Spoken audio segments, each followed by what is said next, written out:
নমস্কার বন্ধুরা, গল্পের চিলেকোঠা পরিবারে আপনাদের সকলকে স্বাগত জানাই। আমি সায়নী। আজ আমাদের নিবেদন বিখ্যাত সাহিত্যিক শ্রী রমাপদ চৌধুরী রচিত গল্প দুবার বাঁচা। গল্পটি কেমন লাগলো কমেন্টে জানাবেন। যদি ভালো লাগে তাহলে লাইক করবে, আর চ্যানেলটিতে যদি নতুন হয়ে থাকে সাবস্ক্রাইব করবেন। তবে চলুন আর দেরি করব না, শুরু করি আজকের গল্প। শ্রী রমাপদ চৌধুরী রচিত দুবার বাঁচা।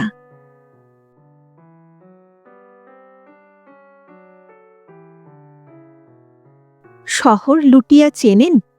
শহর লুটিয়া ৭০ বছর আগে প্রথম যে ইংরেজ ব্যবসায়ী ওখানকার মাটির নিচে খনিজ তেলের সন্ধান পেয়েছিলেন, তার স্ত্রী দেহ রেখেছিলেন পেট্রোলিয়ামের গন্ধমাখা ওই পাথুরে মাটিতে। আর তার সেই মৃত স্ত্রীর নাম থেকে ওই অয়েল টাউনের নাম হয়েছিল শার্লট। কলিকা বাড়িদের মুখে মুখে একদিন ওই শার্লটই হয়ে গেল শহর লুটিয়া, লুটের শহর। অনর্থকে নামকরণ হয়নি, কারণ অয়েল টাউন শার্লটের পথে পথে তখন অনর্থ লেগেই থাকত। লুট রাহাজানি ছিল নিত্যদিনের খবর। মাঝে মাঝে খুন খারাপিও যে দু চারটে না হতো তা নয়। শহর লুটিয়া মানে লুটের শহর। সায়ন্তন বলতো, লুটের শহরই তো, শালার কোম্পানি লুটছে তেল, ঠিকাদার লুটছে টাকা, আর কাঠিয়ালরা। বলে দাঁতে দাঁত ঘষত সায়ন্তন। ও তখন ড্রিলিং ডিপার্টমেন্টের অ্যাপ্রেন্টিস। একটু গোয়ার টাইপের মজবুত চেহারা ছিল সায়ন্তনের। শার্লট শহরের পাহাড়ি শীতকে জব্দ করার জন্যে ও তখন মোটা উলের ফুলহাতা একটা নীল সোয়েটার পরত, আর ওর কোমরের বেল্টে মিথুন চামড়ার খাপে থাকত একটা কুকুরি। ওর বাইরের রুক্ষ চেহারাটার সঙ্গে কোমরের বেল্টে বাঁধা মিথুন চামড়ার খাপটা দিব্য মানিয়ে যেত। তবুও কেউ বা যদি রসিকতা করে সেটার দিকে আঙুল দেখিয়ে হাসত, তাহলে সায়ন্তন তার চৌকো চোয়ালে কাঠিন্য এনে বলে উঠত, কাঠিয়াল কুত্তাগুলোর সঙ্গে দেখা হয়ে গেলে গায়ের ছাল ছাড়িয়ে নিতে হবে না? আমি তখন ডেরিকের কাজ করি। কোম্পানি একটা জিপ আমার এখতিয়ারে। রাত 10টার আগে সেটা বাবুগঞ্জে গ্যারেজে জমা দেওয়ার নিয়ম ছিল। কিন্তু প্রীতম দারোয়ানকে আফিংয়ের কাঠি ডোয়ানো একবার চা খাওয়ালে রাত 12টায় জিপ জমা পড়লেও তার আপত্তি হতো না। শার্লট শহরের গা ঘেঁষে যে বানডাকা নদীটার জলস্রোত সারা বছরই অভিমানে ফুলে ফুসে উঠত, তার নাম ছিল নেশারি। নেশারি নদীর ওপর দিয়ে একটা শীর্ণ কংক্রিটের পোল। কোনো রকমে একটা গাড়ি পার হতে পারে। পোলের ধারে খাটো রেলিং। রেলিং থেকে ঝুঁকে আমরা কতদিন সন্ধ্যায় নেশারি নদীর বুকে জলের খেলা দেখেছি। ঢেউয়ের গায়ে ঢেউ জড়িয়ে পড়া দেখেছি, যেন সাদা কালো 3টে সদ্যজাত ফুটফুটে ছাগলছানা ওর গায়ে ঢু মারছে। কংক্রিটের পোল পার হয়ে শটান একটা সরু একটা মেটাল রোড ছুটে গেছে আঙ্গামা বস্তিটার দিকে। আঙ্গামা বস্তি পার হয়ে ছোট ছোট কয়েকটা পাহাড়ি টিলা, ঘন জঙ্গল, বাঁকে বাঁকে সরু পাহাড়ি রাস্তা। আঙ্গামা বস্তির ওধারে আমরা একটা বড় যেতাম না। সেদিন কংক্রিটের পোল পার হয়ে রাস্তার ধারে বুন্দা ঘাসের ওপর জিপ থামিয়ে অন্ধকারে বসে সবে একটা সিগারেট ধরিয়েছি, জ্বলন্ত কাঠিটা সায়ন্তনের দিকে এগিয়ে দিচ্ছি, একটা হাত তখনও স্টিয়ারিংয়ে। হঠাৎ একটা গাড়ির শব্দে সচকিত হয়ে ফিরে তাকালাম। গাড়িটা তখন কংক্রিটের পোলটার ওপর দিয়ে ঝড়ের বেগে এগিয়ে আসছে। একজোড়া হেডলাইট দুলতে দুলতে ছুটে আসছে। পলকের মধ্যে গাড়িটা আমাদের পার হয়ে গেল, আর সঙ্গে সঙ্গে গাড়ির ভেতর থেকে একটা মেয়েলি কণ্ঠের তীব্র চিৎকার ভেসে এলো। আবার আবার নিস্তব্ধতার মাঝে একটি নারী কণ্ঠের তীক্ষ্ণ স্বরের আর্তনাদ যেন চতুর্দিকে একটা শব্দের বিদ্যুৎ হয়ে চমকে গেল। চিৎকার করে কি বলতে চাইল মেয়েটি? আমাকে বাঁচান না অন্য কিছু? আমরা কেউই বুঝতে পারলাম না। আমরা তখনও স্তম্ভিত, বিমূঢ়। শুধু এইটুকু আমরা তখন বুঝতে পারছি, অচেনা অজানা কোনো একটি মেয়ে আমাদের সাহায্য চাইছে। ঠিক তখনই বোধহয় সায়ন্তন বলে উঠল, শালা কাঠিয়াল। আর আমি নিমেষের মধ্যেই যন্ত্রের মতো কিছু না ভেবেই চাবি ঘুরিয়েছি, ক্লাচ ছেড়ে জোরে চাপ দিয়েছি অ্যাক্সেলেটারে। সমস্ত শরীরে তখন উত্তেজনা, উত্তেজনায় জিপের শরীরটাও যেন থরথর করে কাঁপছে, কিংবা অসহায় ক্রোধে। ক্রমাগত স্পিড বাড়িয়ে চলেছি আমি। ভাঙা স্পিডোমিটারের কাঁটাও আমাকে সতর্ক করতে ভুলে গেছে, ভুলে থমকে থেমে আছে। আমি ডাকু গাড়িটার ব্যাকলাইট লক্ষ্য করে ঝড়ের মতো এগিয়ে চলেছি। আমি তখন ভেতরে ভেতরে প্রায় উন্মাদ হয়ে উঠেছি। অথচ কেন তার পিছনে এভাবে ধাওয়া করছি আমি তখন জানি না। সায়ন্তন নিঃশব্দে পাশে বসে আছে, তার মুখেও কোনো কথা নেই। আমি দৃঢ় হাতে স্টিয়ারিং ধরে আছি। আমি পাগলের মতো অ্যাক্সেলেটরে চাপ দিচ্ছি। একটু একটু করে ডাকু গাড়িটার কাছে এগিয়ে এসেছি আমি, আরও কাছে। আর মাত্র 1 ফার্লং, 8 ফার্লং। ব্যাকলাইটের হলদে আলো স্পষ্ট হয়ে উঠেছিল। হঠাৎ ঝপ করে সেটা নিভে গেল। তা যাক, আমার জিপের হেডলাইট এখনই গাড়িটাকে ছুঁয়ে ফেলবে। আর ঠিক সেই মুহূর্তেই মনে মনে প্রতিজ্ঞা করে ফেলেছি, আমি ডেরিক ডিপার্টমেন্টের অনিমেষ মল্লিক। এই লুণ্ঠিতা মেয়েকে আমি বাঁচাবই। আর কয়েক মিনিটের মধ্যেই কাঠিয়ালদের ওই গাড়িটাকে আমি ধরে ফেলতে পারব। কিন্তু তারপর ডাকুগুলোর হাতে কি আছে তা তো আমি জানি না। শুধু জানি সায়ন্তনের কোমরে বাঁধা মিথুন চামড়ার খাপে ঢাকা ধারালো কুকুরিটা কোনো কাজেই লাগবে না। তবু এতদিনের একটা গোপন চাপা আক্রোশে ফেটে পড়তে ইচ্ছে হচ্ছে। এতদিনে মনে হয়েছে বাবুগঞ্জের শার্লট শহরের কোনো মেয়ে হারিয়ে যাওয়া যেন আমাদেরই অপমান। শালা কাঠিয়াল। এবার আমি বললাম, আমি ডেরিক ডিপার্টমেন্টের অনিমেষ মল্লিক। আর তখনই আমার জিপের হেডলাইট সাঁ করে আলোর ফাঁস ছুড়ে দিয়ে ডাকু গাড়িটাকে কাছে টানল। হেডলাইটের আলো পড়ে গাড়িটা স্পষ্ট হয়ে উঠেছে। কিন্তু ওভারটেক করে এগিয়ে যাওয়ার এতটুকু পথ দিচ্ছে না যে। এগিয়ে গিয়ে পথরোধ করে রুখে দাঁড়াবার কোনো উপায় নেই। শীর্ণ রাস্তার ঠিক মাঝ বরাবর ঝড়ের মতো উড়ে চলেছে সামনের গাড়িটা। কিন্তু হাতে আর এতটুকু সময় নেই। এরপরই আঙ্গামা বস্তির পাশ দিয়ে পাহাড়ি রাস্তা। যে কোনো মুহূর্তে গাড়িটা নাগালের বাইরে চলে যাবে।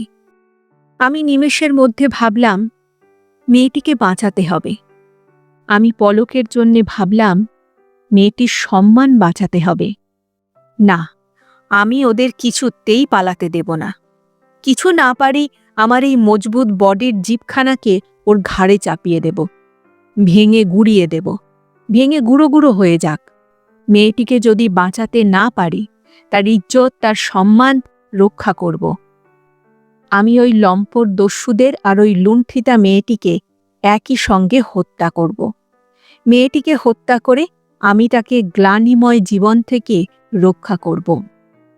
উন্মত্ত আর প্রচণ্ড একটা ঝড়ের মতো, আমি একটা পাগলা ঘণ্টি সাইক্লোনের মতো হুড়মুড় করে এগিয়ে গেলাম মৃত্যুর দিকে, আমার এবং মেয়েটিরও।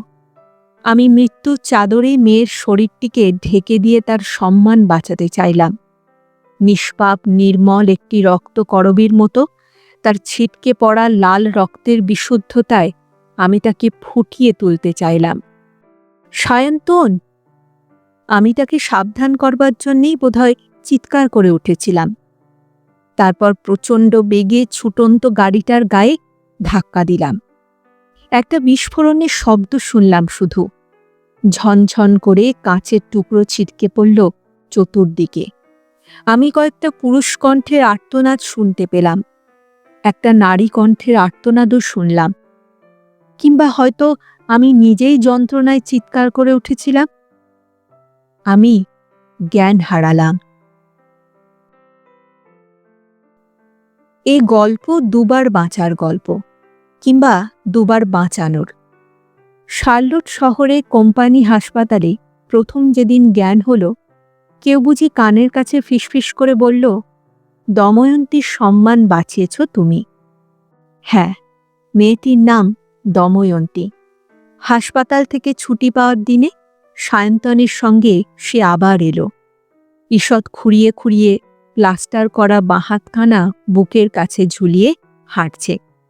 সায়ন্তনের কপালে আর চিবুকে গভীর কাটা দাগ ওকে যেন আরও রুক্ষ করে তুলেছে। সায়ন্তন হাসতে হাসতে বললে, দেখ অনিমেষ, কে তোকে নিতে এসেছে। আমি তাকিয়ে দেখলাম। আমি মুগ্ধ হলাম। কিন্তু ভোরবেলাকার শিশির ভেজা কনক চাপা ফুলের মতো স্নিগ্ধ তার চোখের পাতায় বিষণ্ণ করুণ কি এক দৃষ্টি দেখে আমি অনুশোচনায় দগ্ধ হলাম। মনে হলো তার এই খুঁড়িয়ে চলা আর ভাঙা হাতের জন্যে আমিই দায়ী। পরক্ষণে সে আমার দিকে তাকিয়ে মৃদু হেসে বলল, আপনাকে নিতে এসেছি আমি। কত দূরে সে আমাকে নিয়ে যাবে আমি তা জানতাম না, তবু আমার প্রতিটি রক্তকণিকা আশার ফুলঝুরি হয়ে উঠল। কারণ তার চোখের দৃষ্টি দেখে মনে হলো সে যেন কৃতজ্ঞতায় আমার কাছে নিজেকে বিক্রি করে দিতে চায়। কিন্তু আমি তো কৃতজ্ঞতা চাইনি। আমি যা চেয়েছিলাম আমি তা মুখ ফুটে বলতে পারতাম না যদিও। তবু দিনে দিনে আমরা ঘনিষ্ঠ হয়ে উঠলাম। ক্যামেলিয়া ফুলের মতো উজ্জ্বল সেই আলোকিত কিশোরীর চোখে আমি জানি না কিসের ছায়া আমি আবিষ্কার করেছিলাম। শুধু জানি একটি রজনীগন্ধার বনের ওপর দিয়ে সন্ধ্যার বাতাসের মতো আমাদের দিনগুলো এক অভাবনীয় রোমাঞ্চের মধ্যে কেটে গিয়েছিল। আমি কি সায়ন্তনের চেয়ে আরও বেশি কিছু চেয়েছিলাম? তা না হলে আমি একটা ক্ষীণ সন্দেহের মধ্যে দুলতাম কেন? অথচ আমি তখন রাতারাতি শার্লট শহরের হিরো হয়ে গেছি। দময়ন্তীর বাবা অ্যাকাউন্টস অফিসের হেমনাথবাবুও আমাকে স্নেহের চোখে দেখতে শুরু করেছেন। তবুও আমি সায়ন্তনকে ভয় পেতাম। অথচ আমরা দু বন্ধুই কেউই কারো কাছে মনের দরজা খুলে দিতে সাহস পেতাম না। অহংকার আমার কানে কানে বলতো, অনিমেষ, তুমি দময়ন্তীকে অসম্মানের জীবন থেকে বাঁচিয়েছ, তার উপর সায়ন্তনের কোনো অধিকার নেই। আমি মনে মনে প্রশ্ন করতাম, নিষ্পত্র বৃক্ষের মতো সায়ন্তনের সমস্ত রুক্ষতা দময়ন্তী কাছে এলেই কেন সবুজ পাতার মতো ঝলমল হয়ে ওঠে তবে? সেদিন আমি তাই দময়ন্তীকে স্পষ্ট করে কিছু বলতে চেয়েছিলাম। আমি নিষ্ঠুরের মতো সায়ন্তনের সামনেই হয়তো মুখ ফুটে কিছু বলতাম। প্রতিদিনের মতো অপূর্ব এক মুগ্ধতার মধ্যে আমরা তিনজনে সেদিনও নেশারি নদীর সেই কংক্রিটের পোলের ওপর দিয়ে হেঁটে চলেছিলাম। আমি, দময়ন্তী, সায়ন্তন।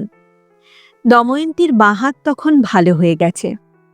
ও হঠাৎ সায়ন্তনের কোমরে বাঁধা মিথুন চামড়ার খাপটা বাঁ হাতের আঙুলে ছুঁয়ে হাসতে হাসতে বলল, এটা কাকে খুন করবার জন্যে? সায়ন্তন, রুক্ষ সায়ন্তন বলে উঠল, নিজের বুক চিরে কাউকে যদি হৃৎপিণ্ডটা তুলে দেখাতে হয় সেই জন্যে। দময়ন্তী তার কথায় হেসে লুটিয়ে পড়ল। আর ঠিক সেই মুহূর্তে আমি দেখলাম প্রচণ্ড বেগে একখানা খুনি চোখ নীল রঙের গাড়ি অন্ধের মতো ছুটে আসছে। নেশারি নদীর শীর্ণ পোলের ওপর দাঁড়িয়ে নিমিষের জন্য আমি বিমূঢ় বোধ করলাম, কারণ ওই নীল গাড়িখানাকে আরেকদিন জর্জ মার্কেটের রাস্তায় আমাদের দিকেই ছুটে আসতে দেখেছিলাম, যেন কোনো চোরাই মাল নিয়ে পালাতে চায়, কিংবা কে জানে, হয়তো আমাদের কোনো একজনকে। এক মুহূর্ত দেরি হলেই গাড়িটা দময়ন্তীকে চাকার তলায় পিষে ফেলত, তার শরীরকে ছিন্ন ভিন্ন করে তার রক্তের ঝর্ণায় সমস্ত পথ রাঙিয়ে দিত। আমি তাই পলকের মধ্যেই তাকে বাঁচাবার জন্যে সজোরে ধাক্কা দিয়ে সরিয়ে দিলাম। আমি তাকে বাঁচাতে চাইলাম, আর সঙ্গে সঙ্গেই সায়ন্তন চিৎকার করে উঠল, অনিমেষ! আমার মাথা ঘুরছে তখন। আমি টলছি। আমি জানি না দময়ন্তীকে আমি বাঁচাতে পেরেছি কিনা। সায়ন্তন আবার বলে উঠল, কি করলি তুই অনিমেষ? আমি চমকে ফিরে তাকিয়ে দময়ন্তীকে দেখতে পেলাম না। শুধু দেখলাম সায়ন্তন মুহূর্তের মধ্যে তার নীল সোয়েটারটা খুলে আমার দিকে ছুঁড়ে দিল। আমি দু চোখ বন্ধ করলাম। আমি চোখ বন্ধ করে দেখতে পেলাম সায়ন্তনের শরীরটা নদীর বুকে ঝাঁপিয়ে পড়ল। তার ছপুর চেহারাটা আমার চোখের সামনে দৈর্ঘ্য হারাতে হারাতে একটা ছোট্ট বিন্দুতে হারিয়ে গেল। আমি তখনও আতঙ্কে উৎকণ্ঠায় থরথর করে কাঁপছি। আমি তখনও ঠিক বুঝতে পারছি না আমি কি করেছি, কিংবা বুঝতে পারার ফলেই আমার দু চোখ ঠেলে বুঝি জল এলো। আমি ছোট্ট শিশুর মতো হাউ হাউ করে কেঁদে উঠলাম। আমি পোলের ধারের খাটো রেলিং থেকে ঝুঁকে নিচে, অনেক নিচের নেশারি নদীর আলো মাখা কালো কালো ঢেউয়ের দিকে তাকালাম। আমি দময়ন্তীকে খুঁজলাম, আমি সায়ন্তনকে খুঁজলাম। আমি পাগলের মতো কংক্রিটের পোল থেকে ছুটে নেমে গেলাম, নেশারি নদীর তীরের দিকে ছুটে গেলাম। সেই মুহূর্তে সাঁতার জানি না বলে নিজেকে আমার একেবারে মূল্যহীন মনে হলো। সে এক দুঃসহ যন্ত্রণা। আমার চোখের সামনে আমি দুটি মৃত্যু দেখতে পাচ্ছি, দুটি অবধারিত মৃত্যু। নেশারি নদীর জোয়ার জলে কালো কালো ঢেউ তখন ফুলে ফেপে উঠেছে। তারই মধ্যে দুটি মানুষ তলিয়ে যাচ্ছে। একজন আমার স্বপ্ন, আর একজন আমার সহায়। একজন আমার আশা, আর একজন আমার একমাত্র ভরসা। আমার পায়ের তলার মাটি, আমার মাথার ওপরের আকাশ। তীরে দাঁড়িয়ে আমি তন্ন তন্ন করে ওদের খুঁজলাম। পোলের ওপরের আলো এসে পড়েছে জলে। সেই ক্ষীণ আলোয় আমি হঠাৎ দুটি মাথা দেখতে পেলাম। দেখতে পাচ্ছি একটি মাথা ডুবে যাচ্ছে, আবার দুটি মাথা এই ভেসে উঠছে। একবার তারা পরস্পরের থেকে দূরে সরে যাচ্ছে, আবার কাছে আসছে। তারপর অনেকক্ষণ, কতক্ষণ আমি আজও জানি না, আমি আনন্দে আত্মহারা হয়ে ছুটে গেলাম। সায়ন্তন উঠে আসছে, দময়ন্তীর অচৈতন্য শরীরটাকে টানতে টানতে বয়ে নিয়ে আসছে। ক্লান্ত অবসন্ন শরীরে ধুঁকতে ধুঁকতে উঠে আসছে। আমি ছুটে গেলাম, আমি খুশিতে উচ্ছল হয়ে উঠলাম। দময়ন্তী বেঁচে আছে, সায়ন্তন বেঁচে আছে। আনন্দে আমার দু চোখ বেয়ে জল গড়িয়ে পড়ল। আমি ভাবলাম কৃতজ্ঞতার মূল্য হিসাবে আমি সায়ন্তনকে সব দিতে পারি। না, আমি পারি না বোধহয়। কৃতজ্ঞতার প্রতিদান হিসাবে মানুষ বোধহয় অনেক বেশি মূল্য চায়। তা না হলে সায়ন্তন অমন মুগ্ধের মতো দময়ন্তীর মুখের দিকে তাকাতে শুরু করবে কেন? দময়ন্তী কেন সায়ন্তনের সঙ্গ পেলেই এমন উচ্ছল হয়ে উঠবে? আমার সন্দেহ হল বুক চেড়ে হৃৎপিণ্ডটা তুলে দেখানোর কথা হয়তো নিছক রসিকতা নয়। আমি তাই হঠাৎ একদিন আবিষ্কার করলাম সায়ন্তনকে আমি ঈর্ষা করতে শুরু করেছি, সায়ন্তনকে আমি ঘৃণা করতে শুরু করেছি। আমি তখন এক বিচিত্র যন্ত্রণায় জ্বলছি। সেই প্রথম আমি সায়ন্তনকে নির্জনে ডেকে নিয়ে গিয়ে নিষ্ঠুরের মতো মুখ ফুটে বললাম, সায়ন্তন, আমি দময়ন্তীকে ভালোবাসি।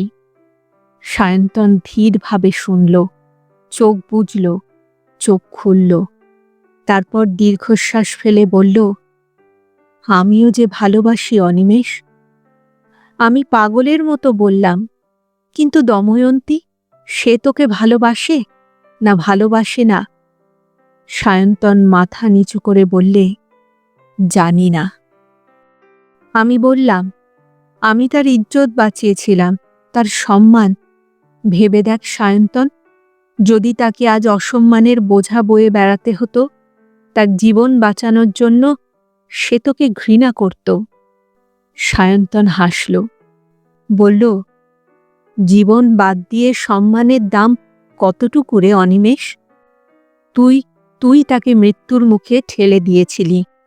আমি তার জীবন বাঁচিয়েছি।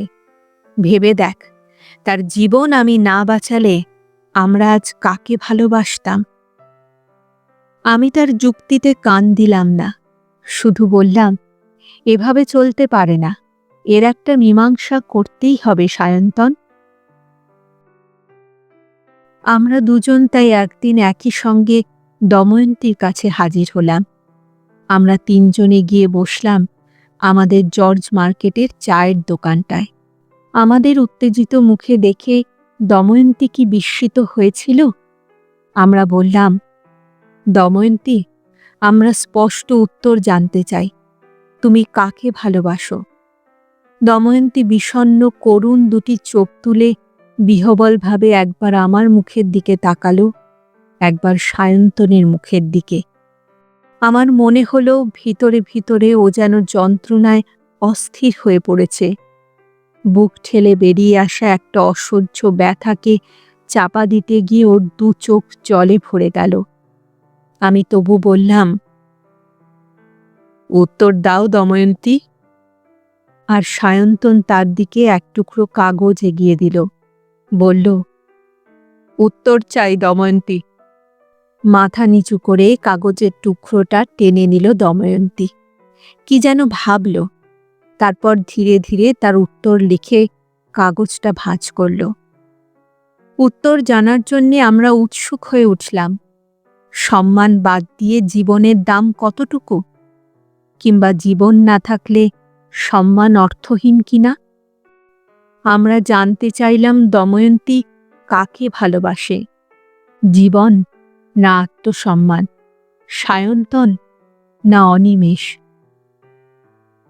দময়ন্তী ততক্ষণে কাগজের টুকরোটা জর্জ মার্কেটের সেই চায়ের দোকানের টেবিলের ছাইদানি চাপা দিয়ে নিঃশব্দে বেরিয়ে গেছে। আমরা দুজনেই কাগজটার দিকে তাকিয়ে রইলাম, উৎসুক অথচ প্রচণ্ড একটা ভয়, যেন এখনই আমাদের যে কোনো একজনের সমস্ত স্বপ্ন, সব আশা ধূলিসাৎ হয়ে যাবে, যেন আমরা এখনই পরস্পরের শত্রু হয়ে উঠব। আমরা উৎসুক হয়ে উঠলাম একটি প্রশ্নের উত্তর জানার জন্যে, দময়ন্তী কাকে ভালোবাসে? কোন কৃতজ্ঞতার প্রতিদান দিতে চায় দময়ন্তী? আমি সায়ন্তনকে বললাম, তুই খোল, খুলে দেখ কি আছে। সায়ন্তন হেসে বলল, আমার সাহস নেই রে, তুই তুই দেখ অনিমেষ। আমি ভয়ে ভয়ে কাগজের টুকরোটা টেনে নিলাম। আমার হাত থরথর করে কাঁপল। আমি ভাঁজ খুললাম, খুলে পড়লাম কাগজের লেখাটুকু। তারপর টুকরোটা সায়ন্তনের দিকে এগিয়ে দিলাম। শুধু একটি লাইনই লেখা ছিল সেই কাগজের টুকরোয়।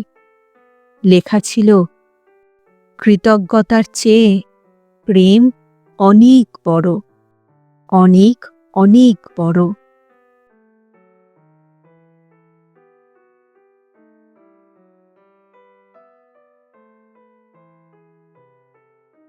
শুনছিলেন আজকের গল্প শ্রী রমাপদ চৌধুরী রচিত দুবার বাঁচা।